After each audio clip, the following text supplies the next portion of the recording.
मैं आपके चरणों के अलावा और कुछ देखूंगी ही नहीं।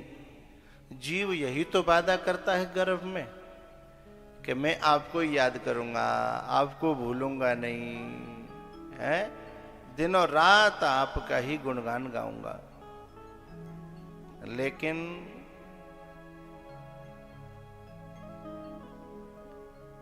जैसे ही सृष्टि का आकर्षण, मोह का आकर्षण, यानी ये हिरण मोह का भेजा हुआ है, रावण के साथ में आया है, और इसे जब खींच लेती है तो उन्हीं चरणों से दूर हो जाती हैं सीता जी। लेकिन जब हनुमान जी महाराज राम कथा सुनाते हैं, सुनतहि सीता कर दुख भागा, ई रामचंद्र गुण वरने लागा, सुनतहि सीता कर दुख भागा। सुनतहि सीता कर दुख भागा, ई रामचंद्र गुण वरने लागा।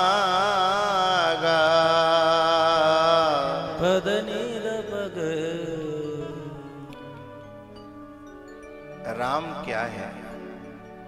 अपना स्वरूप ही तो राम है। और उनका गुणगान जब कोई हनुमान गाता है और स्वरूप, इसकी विस्मृति ही दुख है, इसकी विस्मृति ही दुख है। और जैसे ही हनुमान जी ने स्मृति दिलाई तो दुख की निवृत्ति हुई। भैयाओ, जब जब हमारी निगाहें, हमारी नजरें, हमारा अंतःकरण प्रवृत्ति को, सृष्टि को पकड़ेगा तो सृष्टा हाथों से छूटेगा। भागवत के महात्म में कथा आती है, गोकर्ण जी महाराज के पिताजी थे आत्मदेव, और आत्मदेव जी महाराज कि जब पहले कोई संतान नहीं होती तो जंगल में गए।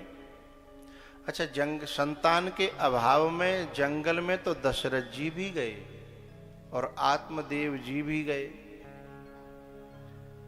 लेकिन एक को धुंधकारी मिला और एक को राम मिले। तो दशरथ जी जब गुरु जी के चरणों में गए तो जोर पान कर विनय विशाला, प्रार्थना करी, समर्पण करो, तब जाकर के स्वरूप मिला, राम मिला। लेकिन इन्होंने पहले तो, एक सन्यासी ने इनको उपदेश देने की कोशिश करी कि संसार में कुछ नहीं रखा और आप जिनके बेटे हैं वो कौन से सुखी हैं, जरा जाकर के पूछो। लेकिन इन्होंने गुरु की एक न मानी, हट किया और यहां तक धमकी दे दी, दे दो तो ठीक है बेटा, और नहीं तो यहीं ठिया भाई मुड़ फोड़ के तुम्हारे सामने ही मरेंगे। और संत पे ऐसा देखा नहीं जाता। तो इन्होंने दुराग्रह करके, संत के सामने हट करके, समर्पण होके नहीं, हट करके, और पुत्र पाना चाहा तो धुंधकारी मिल गया। लेकिन गजब की बात यह है कि संत के प्रसाद से चाहे राम मिले चाहे धुंधकारी मिले, लेकिन वैराग्य दोनों ही करा देंगे। धुंधकारी ने भी वैराग्य करा दिया। और संसार का प्रसाद मिलता है ना, वह संसार में फंसाता है, और संतों का प्रसाद मिलता है तो संसार से निकालता है।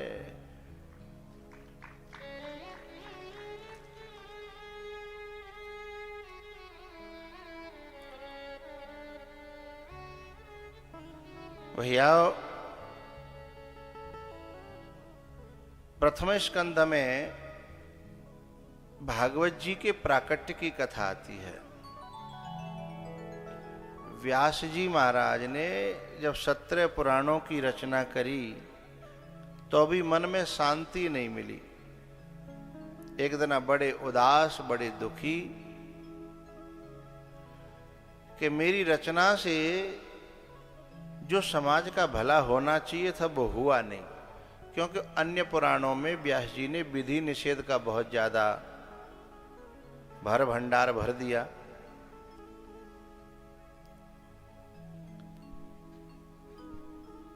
तो व्यास जी दुखी थे।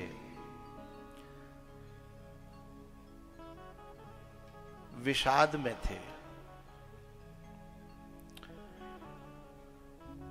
व्यास जी जब विषाद में रहते हैं तो एक संत का आगमन होता है,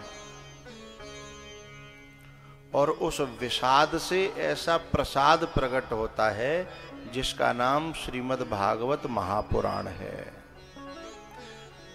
संत का विषाद भी ऐसा प्रसाद देता है, क्योंकि संत का जो विषाद होता है वो स्वार्थ से नहीं, मोह से नहीं, ईर्षा द्वेष से नहीं, संत का जो विषाद होता है वो करुणा से पैदा होता है। दूसरों का भला करने के लिए जब संत विचार करता है और उसमें असफल होता है तो उसके मन में विषाद पैदा होता है। नारद जी महाराज ने व्यास जी को चतुश्लोकी के रूप में भागवत दी, और व्यास जी महाराज ने इसको 18,000 श्लोकों में विस्तार किया।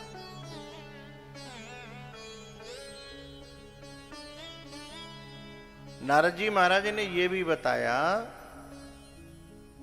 कि ये भगवान की कथा जब संतों के द्वारा मिलती है, एक अंतर उन्होंने कहा, कथा वक्ता दो तरह से वक्तव्य करता है। बोले पहला क्या है कि कथा आजीविका हो, और एक होती है कथा उस वक्ता की आजीविका नहीं, कथा उस वक्ता का जीवन हो, जीवन में उतरी हुई हो, जीवन में आत्मसात हो। कथा जो कह रही है वही लक्ष्य वक्ता का भी हो। एक तो वो कथा, और एक है कि कथा हमने कह दी, बाकी बात तुमने हमें पैसा दे दे, हम पैसा लेके चले गए, तुम जानो तुम्हारो काम जाने, तो वो हो गई आजीविका। तो कथा जिसका जीवन होती है,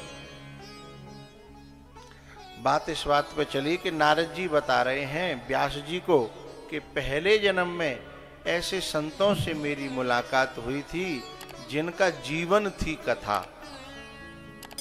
और उन्होंने चतुर्मासा किया था। मेरे गांव में मैं जब छोटा सा अपनी माँ के साथ में उनके आश्रम में रहा था।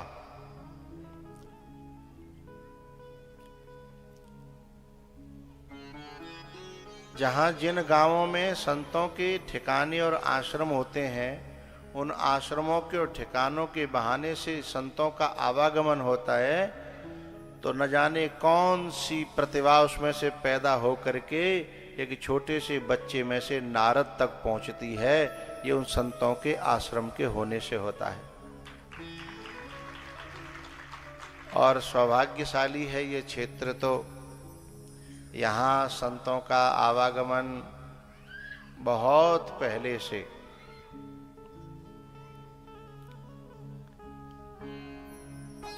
भैंसौन है और बगल में बसई है। यहाँ मेरे गुरुजी के जो गुरुजी हैं बहुत आते जाते रहे हैं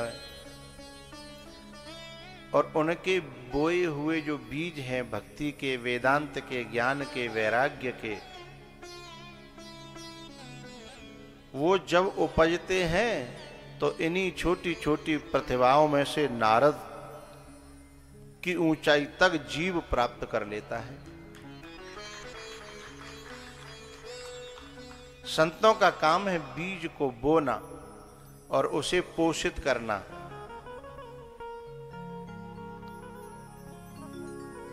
तो नारद जी ने बताया कि मुझे उन संतों का जो है 4 महीना संग मिला। जब वो चले गए तो मेरी लगन उनमें लगी रही और मैं एक छोटे से बच्चे से नारद बना।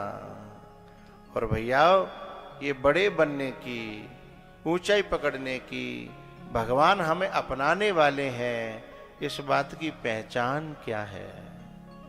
बताएं कि रहने दें। जब संत मिलन हो जाए, तेरी वाणी हर गुण गाए, तब इतना समझ लेना तेरा हरि से मिलन होगा।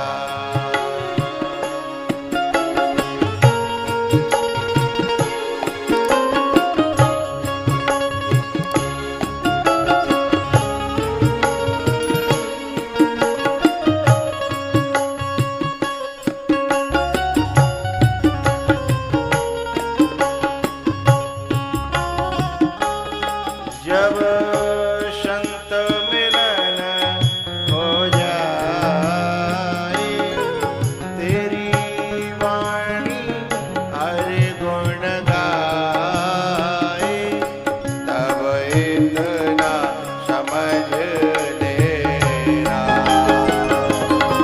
तेरा हरि से मिलन होगा।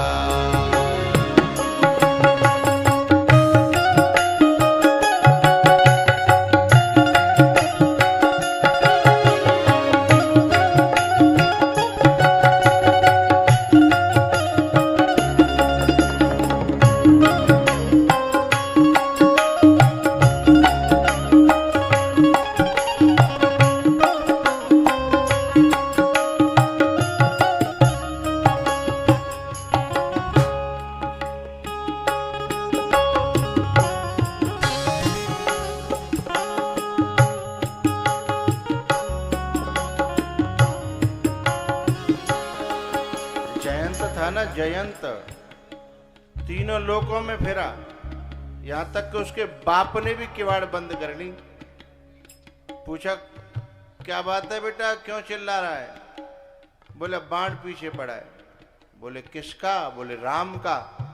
तो बोले यहां भी जगह नहीं है, तीनों लोकों में।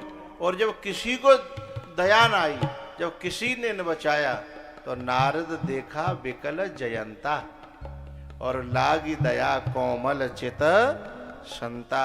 हाँ?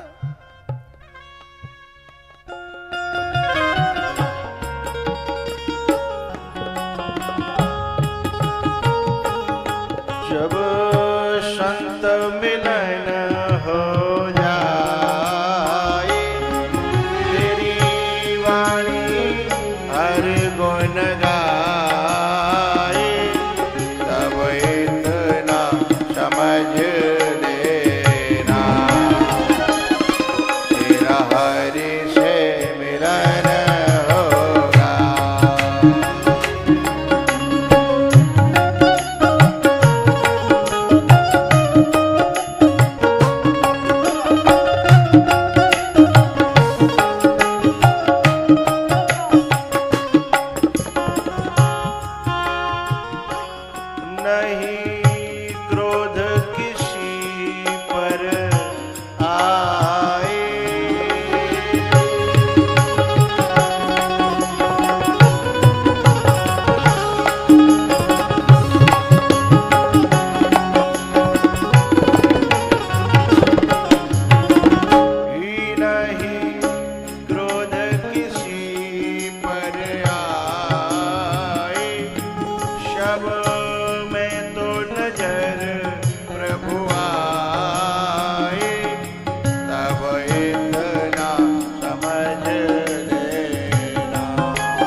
दूजा ना मन भाए।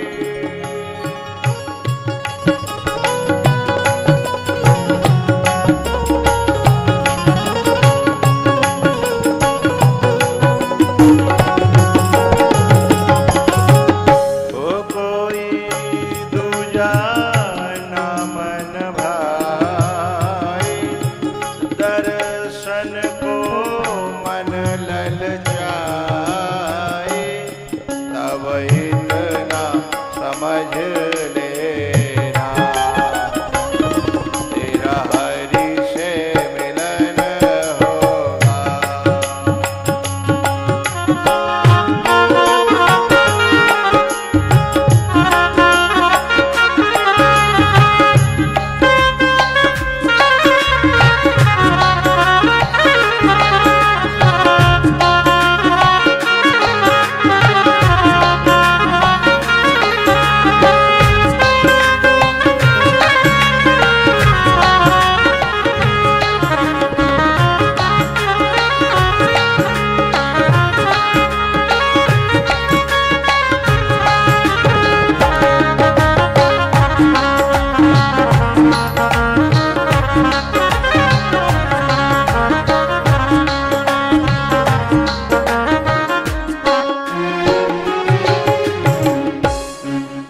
जब संत मिलन हो जाए, तेरी वाणी हर गुण गाए, तब इतना समझ लेना,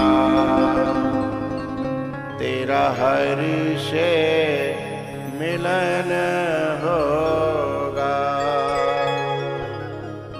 तब इतना समझ लेना,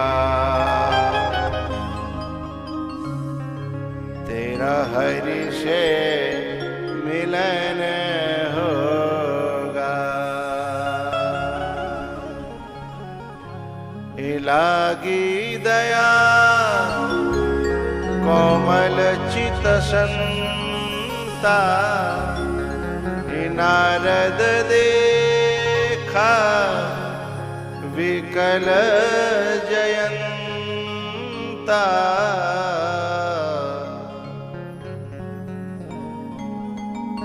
भैया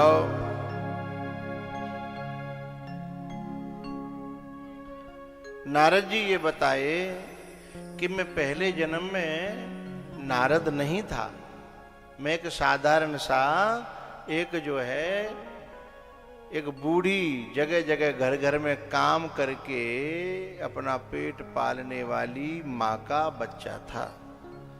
लेकिन संत मिले और संतों से मिलकर के मैं वहां से यहां तक आया।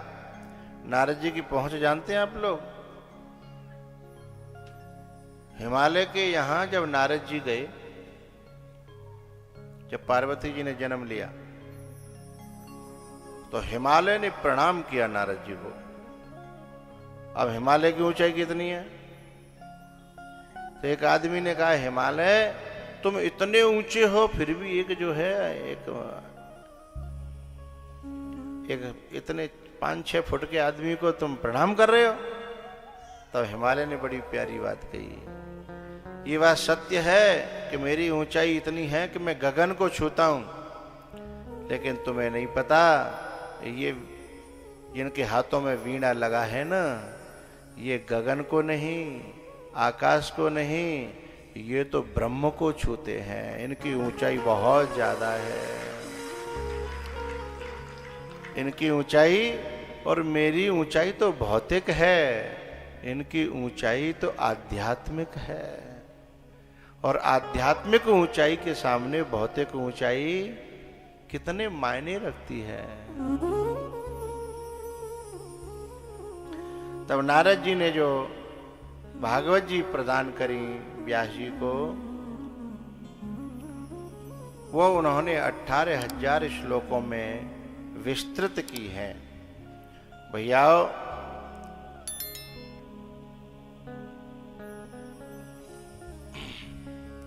इसके जो मुख्य श्रोता वक्ता हैं सुखदेव जी और परीक्षित जी।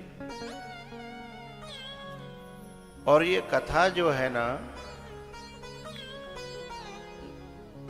जो नैमिषारण्य में सूत जी महाराज कह रहे हैं, उनसे शौनक जी ने एक बड़ी प्यारी बात पूछी कि जो परीक्षित थे, ससम्राट कश्यवा हेतु,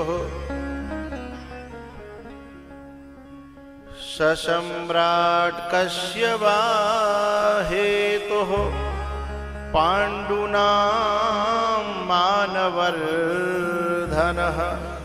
प्रायोपविष्टो गंगायाम् अनादृत्याधिराश्रियम्। पांडुनाम मानवर्धनः ससम्राट, अपने बाप दादाओं का नाम ऊंचा करने वाले, मानवर्धनः।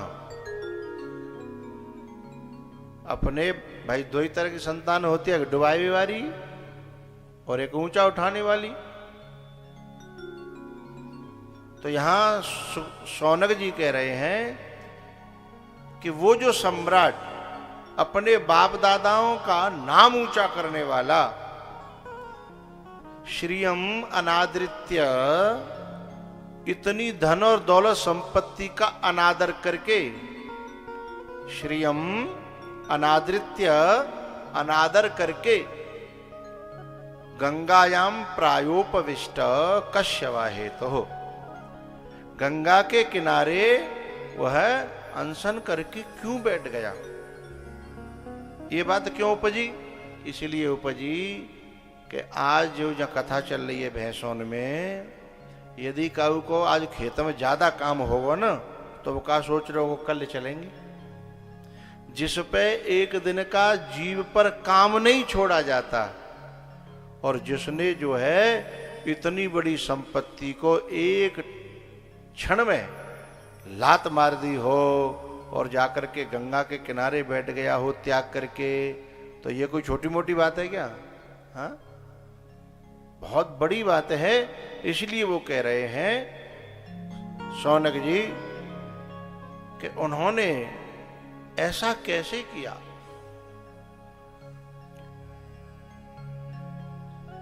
ऐसी दिव्यता कहां से आई उनमें?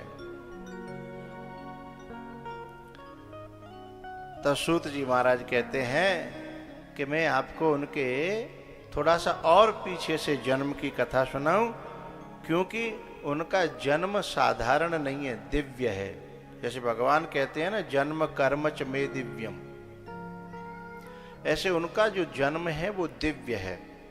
बहुत से लोगों को पूरा जीवन बीत जाता है तो भी भगवान के दर्शन नहीं होते, और परीक्षित जी महाराज को तो जन्म से पहले ही भगवान का दर्शन हो गया। जीवन बीता नहीं, जन्म हुआ ही नहीं है उससे पहले गर्भ में। तो बोले पूरी कथा सुनाओ। बोले ठीक है। तो सूत जी महाराज कहते हैं कि हे शौनक जी, जो दुर्योधन था ना, जो गांधारी ने वज्र का कर दिया था, कैसे अपने पूरे जीवन की तपस्या से जो आंखों में शक्ति आई थी, उस पट्टी को खोल करके पूरा वज्र का कर दिया, लेकिन कुछ जगह कच्ची रह गई। आप लोग जानते हैं कथा तो? कौन सी जगह कच्ची रह गई? जापे केला के पत्ता लपेटे का है, हाँ या ना? अच्छा, मैं एक प्रश्न कर रहा हूं। जब गांधारी ने दृष्टि डाली थी, मैया आपसे भी प्रश्न है, जब गांधारी ने दृष्टि डाली थी तो जो दुर्योधन था बाहर से वज्र का हुआ था कि अंदर से भी? आप ज्यादा चक्कर में न पड़िए, मैं कह रहा हूं कि बाहर से नहीं, अंदर से भी हुआ था। हड्डी भी वज्र की हुई, त्वचा भी वज्र की हुई, उसके बाल भी वज्र के हुए। तो इसका मतलब है कि जो दृष्टि थी वो खाल को फाड़ करके चीर करके अंदर तक गई, जैसे एक्सरे की मशीन एक्सरा लेती भीतर का, भीतर तक जाती है वो, ऐसे गांधारी की दृष्टि भी अंदर तक गई खाल को फाड़ के। तो मुझे ये पूछना है आपसे कि जो खाल को जो दृष्टि फाड़ सकती है वो केला के पत्ता को नहीं फाड़ सकती? बात समझ में आई तो जोरदार बजाइए।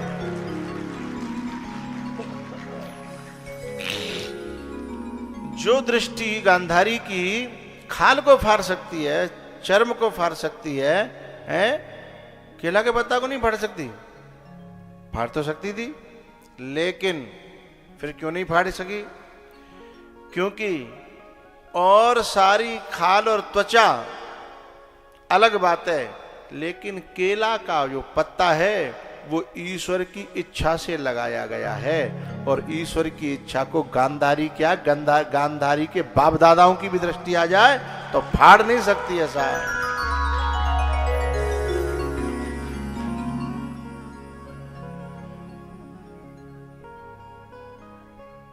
शंकर भगवान ने जब सती को बार बार समझाया, बात आई है कि ईश्वर की इच्छा का कपड़ा, ईश्वर की इच्छा का केला का पत्ता, इसमें बात आई। शंकर भगवान जब सती को बार बार समझाने लगे तो शंकर भगवान को मन में एक बात आई कि मेरे कहे को दुनिया में कोई टालता नहीं है,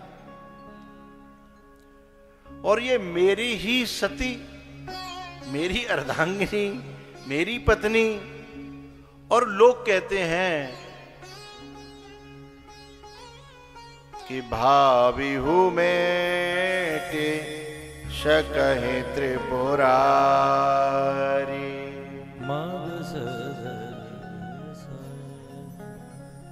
अलाउ नहीं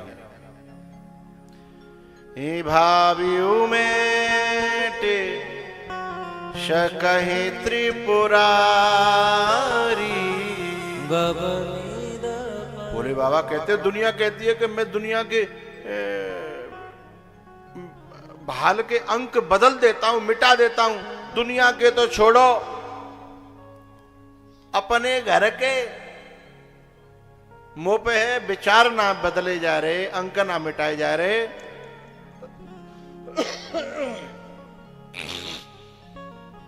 तो एकांत में बैठे के शंकर भगवान ने ध्यान लगाया, कारण क्या है कि मोरेऊ कहे, मोरेऊ कहे न संशय जाई। तो ध्यान लगाया तो उसमें यही बात निकली जो दुर्योधन के कपड़े की थी। जो केला का पत्ता दुर्योधन की कमर पे था वो ईश्वर की इच्छा का था। ऐसे ही सती के अंदर जो न मानने वाली बात है ना, उसके पीछे कारण क्या निकला कि हर इच्छा भावी बलवाना।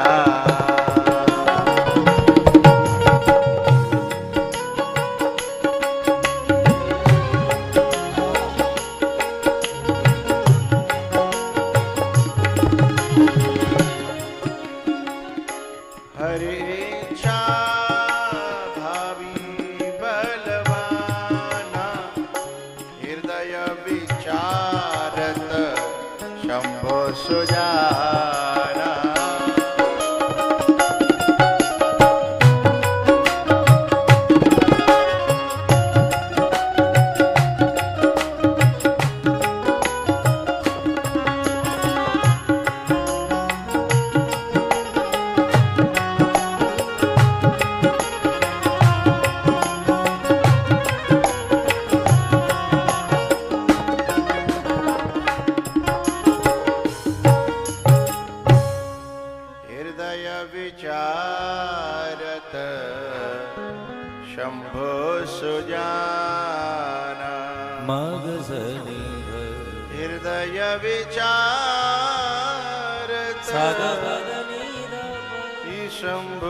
इच्छा भी बलवान। पद सर ग दुर्योधन मांगने गया था वरदान, मांगने गया था अमरता। हाँ या ना? अरे भाई नार तो हलाव करो, कर लियो हमने कही तो मत। दुर्योधन अमरता मांगने गया था ना, और क्या मांग ले आया? मृत्यु का निश्चित स्थान। वैसे भीमे खोजनी पड़ती कि न्याते मरेगो, कि न्याते मरेगो, कि न्याते मरेगो। अब क्लियर हो गया कहां ते मरेगो। ठीक है ना? गया था अमर होने और मांग लाया मौत का निशान। रावण गया था अमर होने कि हम काहू के मरहे न मारे। जो कहा था ऐसा नहीं हो पाएगा साहब, तो उसने अपने आप खुद अपनी मौत का निशान बताया कि वानर मनुज जाते दो बारे। ये दोनों वरदान मांगने गए थे और मौत मांग ले आए। और हनुमान जी सीता जी के पास में कोई वरदान मांगने नहीं गए, लेकिन अमरता ले आए। अजर अमर गुण निधि सुत हो, बहुत करे रघुनायक छो। क्यों भैया ऐसा कैसे हुआ? ये वरदान मांगने गए थे, मौत का चिन्ह मिला, और वो हनुमान जी महाराज वरदान मांगने ही नहीं गए, तपस्या करी ही नहीं वरदान के लिए, लेकिन जबरदस्ती वरदान मिला। अजर अमर गुण निधि। इसका सूदा सा एक सरल सा एक उपाय कारण बता रहा हूं मैं। जिनकी तपस्या के भी पीछे स्वार्थ छुपा हुआ है, उनको वरदान के बदले भी मौत मिलेगी। और जिनकी सामान्य कर्तव्य के पीछे भी परहित छुपा हुआ है, उन्हें सामान्य क्रिया में से भी अमरता प्राप्त हो जाएगी। अजर अमर गुण निधि सुत हो, बहुत करहे रघुनायक छो। मौत निश्चित हो गई कि यहां से मरेगा। युद्ध के मैदान में भीम से युद्ध हो रहा था दुर्योधन का। अब दुर्योधन पे गदा पड़ती है तो उसे कोई फर्क ही नहीं पड़ता, लेकिन जब भीम के ऊपर गदा पड़ती है तो वो अधमरा हो जाता है। एक बार गदा दई दुर्योधन ने, सुझा के भगवान के चरणों में गिरा। भीम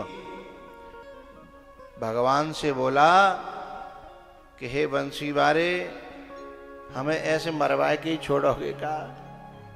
बड़ी प्यारी बात कहते हैं भगवान, क्योंकि भगवान कौन है? कृष्णम वंदे जगत गुरुम। कृष्णम वंदे जगत गुरुम। जब हमारे बगल में ही जगत गुरु, हम जीवों के गुरुदेव बैठे हों, हैं, तो उनका दर्शन बार बार हमें होता रहे तो ज्यादा अच्छा लगेगा। पर ये कैमरा भाई पता ना कहा दिखा डोल रहे हैं, वो जो दिखाने दर्शनीय हैं उनका दर्शन नहीं करा रहे हैं, बिना के दर्शन करा रहे हैं। कहाँ से लोग आए रहे हैं, अच्छी बात है, हैं?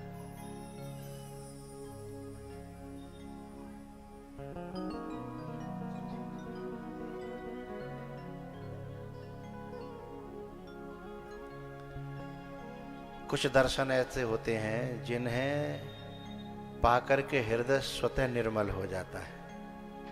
ऐसे दर्शन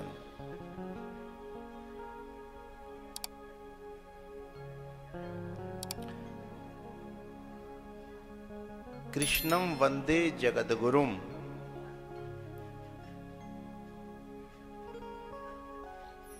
गुरु के चरणों में आकर के जब जीव विकारों के हाथों पिटता है ना, तब गुरु के चरणों में जाकर के प्रार्थना करता है कि ऐसे ही पिटवाते रहोगे का?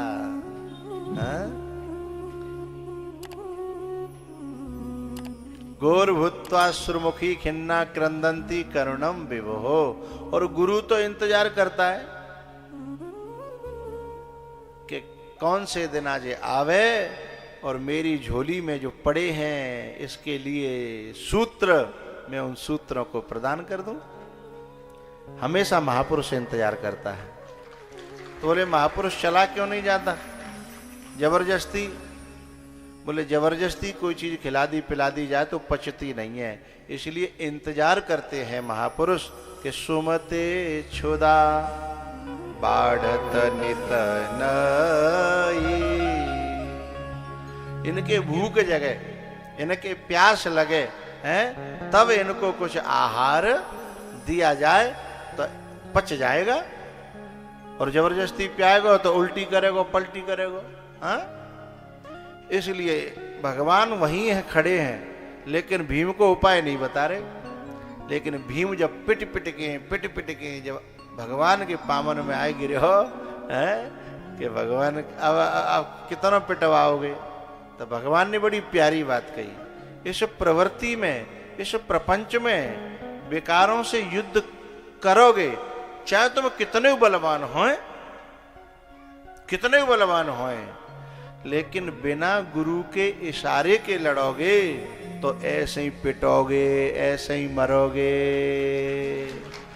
हम कितनी देर से इंतजार कर रहे हैं कि तू हमारी तरफ देखे, हमारी तरफ देखे, हैं? लेकिन तुम्हें इतना सोपतो कहाँ, इतनी फुर्सत कहाँ है कि तुम हमारी तरफ देखो। हम तो देख रहे हैं, इंतजार कर रहे हैं, हैं? कौन सा विकार कहां से मरेगा, कौन सा विकार किस प्रहार से, किस साधना से, किस तरीके से मरेगा, ये तो बुद्ध पुरुषों को पता है ना, जिन्होंने मारे हैं, उनको पता है ना। और हम अपने बल के कारण उनके इशारों को देखना नहीं चाहते।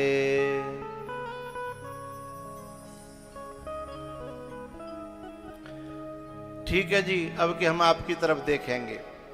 अब की बार जब दुर्योधन से युद्ध करने के लिए भीम मैदान में आया और भगवान की ओर देखने लगा, सोई भगवान ने अपनी जंगा ठोकी कि मजले भैया यहां से मरेगा, ये यहां से मरेगा। हाँ, और जैसे ही जंगा ठोकी और भीम ने एक प्रहार किया, एक ही में विकार चित्ता पड़ा।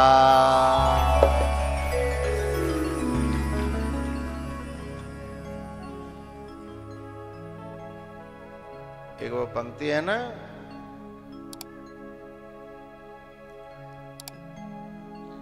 मन मत डुबोए गुरु मत टारे तारे, चलना मेरे मन गुरु के इशारे। मन मत डुबोए गुरु मति तारे, चलना मेरे मन गुरु के इशारे। चलना मेरे मन गुरु के इशारे, मन मत डुबोए गुरु मते तारे, तू चलना मेरे मन गुरु के सहारे। रावण को दुनिया में कुछ ना कमी थी, सभी कुछ था लेकिन गुरु मत नहीं थी, गुरु मत नहीं थी। ये सच है कि गुरु मति जीवन संवारे। तू चलना मेरे मन गुरु के इशारे। तू चलना मेरे मन गुरु के इशारे। बड़ी सीधी साधी है हर बात गुरु की, हर बात में है करामात गुरु की, करामात गुरु की। पर कोई भाग्यशाली ही समझे इशारे। कोई भाग्यशाली समझे इशारे। तू चलना मेरे मन गुरु के सहारे। मा बधानी प म ग रे धनि रे सा। मन मत डुबोए गुरु मत टारे। तू चलना मेरे मन गुरु के सहारे। तू चलना मेरे मन गुरु के सहारे।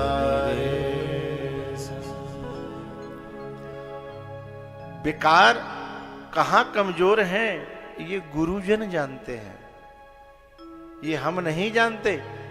हम तो अपने बल के अहंकार में प्रहार करेंगे तो बेकार चले जाएंगे, और हो सकता है हम ही उल्टे थक जाएं और थका थका करके बेकार हमें मार डालें। भैया जब धराशायी हुआ है दुर्योधन, तो इसका मित्र है एक अश्वत्थामा।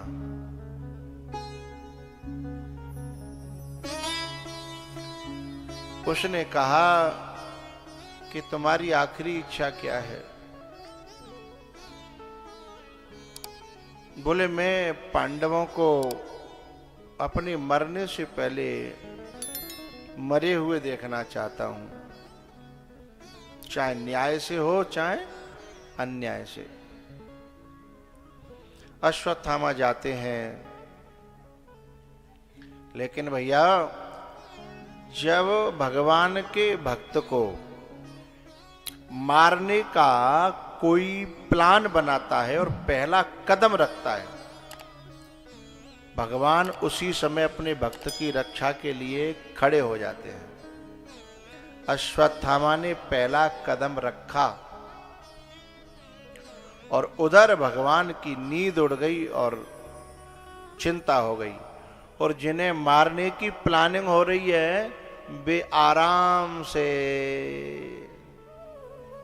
चदरा तान के सो रहे हैं, पांचों पांडव। समझिएगा साहब। और चिंता किसको हो रही है? रखवारे को, भगवान को। है? जब कोई अपने जीवन का सब भार भगवान को सौंप देता है तो चिंता फिर भगवान को होती है। रात्रि में ही जाकर के भगवान ने पांडवों को उठाया, बोले आप यहां नहीं सोओगे, चलो। लेकिन समर्पण कैसा? युधिष्ठिर जी ने ये तक नहीं पूछा कि क्यों रात में उठाए हुए आए हो, क्यों? है? समर्पण उसे कहते हैं जिसे हमने अपने आप को समर्पण किया, वहां के प्रति बुद्धि क्यों ये प्रश्न ही पैदा न करे। हैं?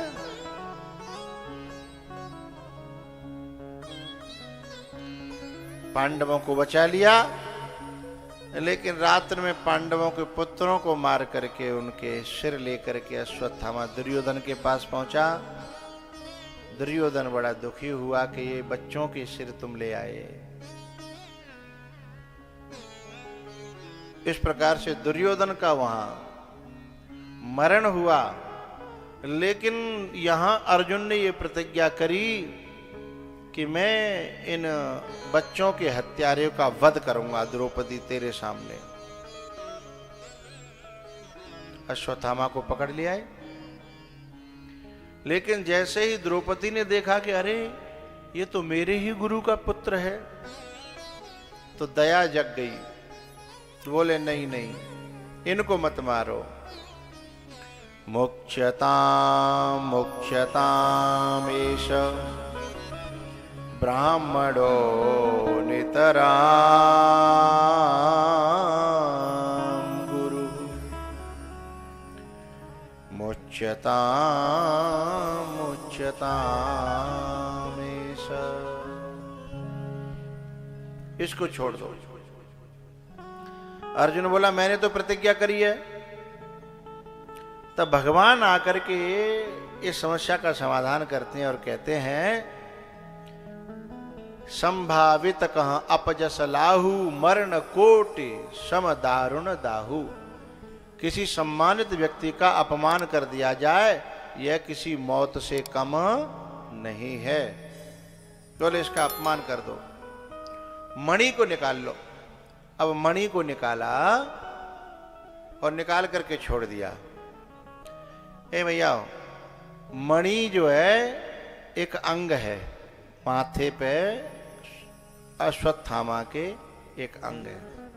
तो ऐसा समझे कि थोड़ा सा अंग भंग किया, अंग भंग किया, लेकिन प्राणों को छोड़ दिया, प्राण दान दिया। तो अश्वत्थामा को एहसान मानना चाहिए कि नहीं मानना चाहिए? पीछे वालों से पूछ रहा हूं, पीछे वालों से, अश्वत्थामा को एहसान मानना चाहिए कि नहीं मानना चाहिए? और अश्वत्थामा ने एहसान नहीं माना, जबकि ये द्रोणाचार्य का बेटा है। भगवान शिव की कृपा से इसका जन्म हुआ और ये अजर है, अमर है, लेकिन इसमें कृतघ्नता का दोष है। काय के कारण? दुर्योधन की मित्रता के कारण। को न कुसंगति पाए नसाई। दुर्योधन की मित्रता के कारण ये कृतघ्नता के दोष से ग्रसित है, यानी ये एहसान फरामोश है। और जो एहसान फरामोश व्यक्ति होता है वो जिंदगी में कभी सुख नहीं पाता। जो गलती इसने की, ऐसे ही त्रेता युग में यह गलती जो है इंद्र के बेटे ने भी की।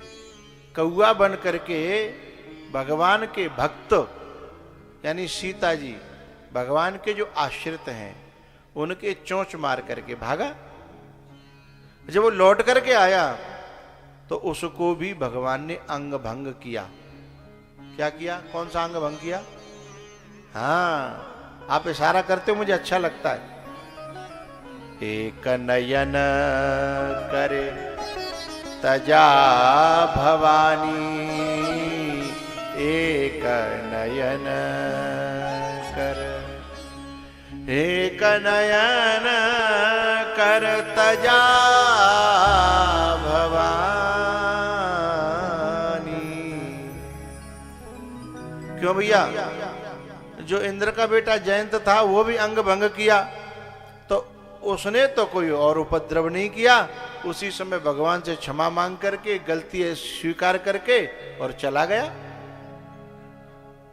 वह एक आंख वाला होकर के भी बाद में सुखी हो गया, क्योंकि कृतज्ञता नहीं थी। और ये अश्वत्थामा, इसके दोनों आंखें तो ज्यों के त्यों हैं, वो तो अलग से मणि थी, केवल वो भंग करी, लेकिन इसने जो है ब्रह्मास्त्र छोड़ दिया उत्तरा के गर्भ पर प्रतिशोध की भावना से। इसलिए अश्वत्थामा उस दिन से लेकर के आज तक भी मारा मारा फिर रहा है, पूरी दुनिया में भटकता फिर रहा है, क्योंकि कृतघ्न व्यक्ति कभी जिंदगी में सुखी हो ही नहीं सकता।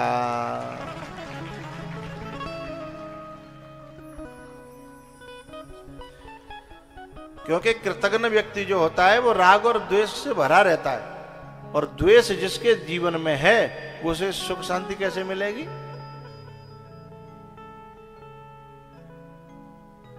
लेकिन भैयाओ, जब उसने ब्रह्मास्त्र छोड़ा ना, तो उत्तरा के गर्भ पर उत्तरा रो करके न तो भीम को पुकारती है, न युधिष्ठिर को, न अर्जुन को। किसी ने पूछा उत्तरा से, कह रहे यहां इतने बड़े बड़े बलवान बैठे, किसी से तो मदद मांग ले। बोले नहीं, इतिहास जो लिखा जाता है वो सीख के लिए लिखा जाता है। इतिहास केवल याद करने के लिए और परीक्षाओं में पेपर पाने के लिए थोड़ी होता है। इतिहास जो होता है वो सीख के लिए होता है। बोले क्या सीख लिया तुमने? बोले मेरी सासू मां द्रौपदी जी के ऊपर जब आफत आई थी तो उन्होंने पहले संसार वालों से भीख मांगी कि मोए बचाओ। पांडवों से भी कहा, गुरु द्रोणाचार्य से भी कहा, पितामह भीष्म से भी कहा, लेकिन काऊ ने जब लास्ट में भगवान से प्रार्थना करी और भगवान ने जब कृपा करी, भगवान ने बचाया। तो उत्तरा कहती है कि जब बाद में लास्ट में भगवान से ही प्रार्थना करनी है तो भाई पहले ही क्यों न कर ले है?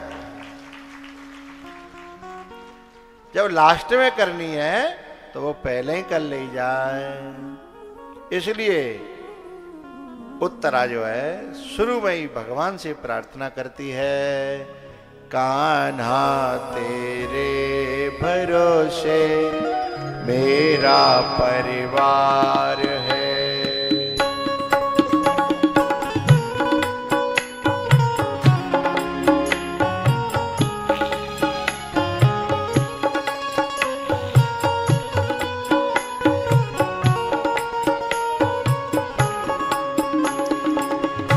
कान्हा तेरे भरोसे मेरा परिवार है। कान्हा तेरे भरोसे मेरा परिवार है। तू ही मेरी नाव का माझी, तू ही मेरी नाव का माझी,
कर दो एहसान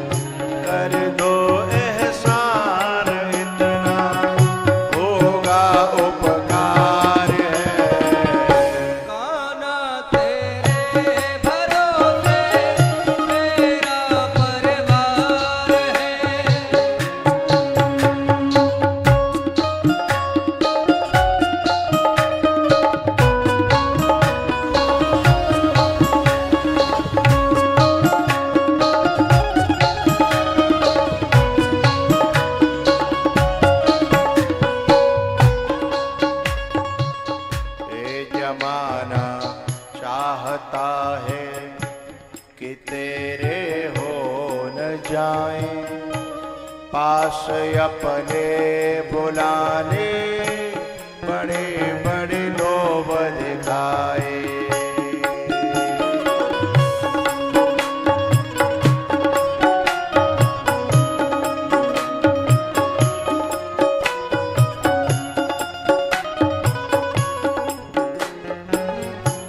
दोष इनका नहीं है,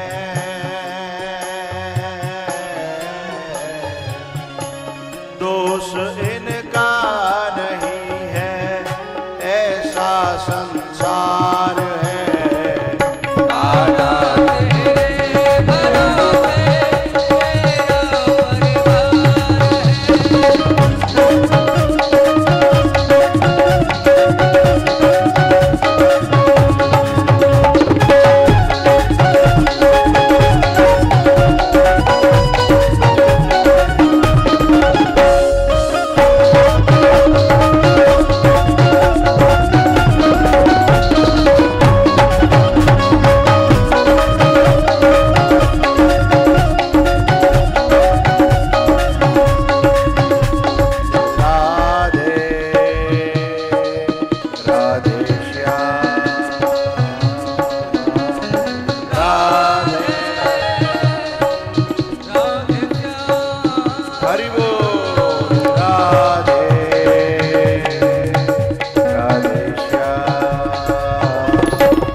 तू ही मेरी नाव का माझी, तू ही पतवार है, कान्हा तेरे भरोसे मेरा परिवार है। कान्हा तेरे भरोसे मेरा परिवार है। पाहे पाहे महायोगिन देव देव जगत्पते, नान्यं त्वदभयं पश्ये यत्र मृत्युः परस्परम्। नान्यं त्वदभयं पश्ये यत्र मृत्युः परस्परम्। उत्तरा जो है भगवान से प्रार्थना करके अपने बच्चे का जो गर्भ में था उसका रक्षण कराती है। भैया उसके बाद जो है भगवान कुंती बुआ से जाकर के मिलते हैं और कहते हैं बुआ अब तो तुम्हारे बेटों को राज्य मिल गया, सारी विघ्न बाधाएं शत्रु सब समाप्त हो गए, अब मुझे आज्ञा दे दो, अब मैं जाऊं। सोई कुंती रो पड़ी। मिलत एक दुख दारुण देहि, विछुरत एक प्राण हरि ले।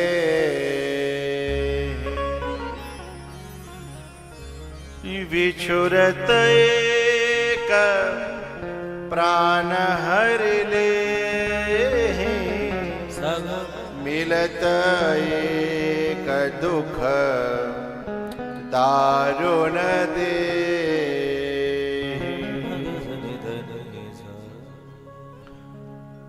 कुंती ने बड़ी प्यारी बात कही कि हे गोविंद, जितना प्रेम तुमने मुझसे किया है उतना प्रेम तो अपनी मां से भी नहीं किया, और जितनी कृपा मेरे ऊपर करी है उतनी कृपा अपनी मां के ऊपर भी नहीं करी है।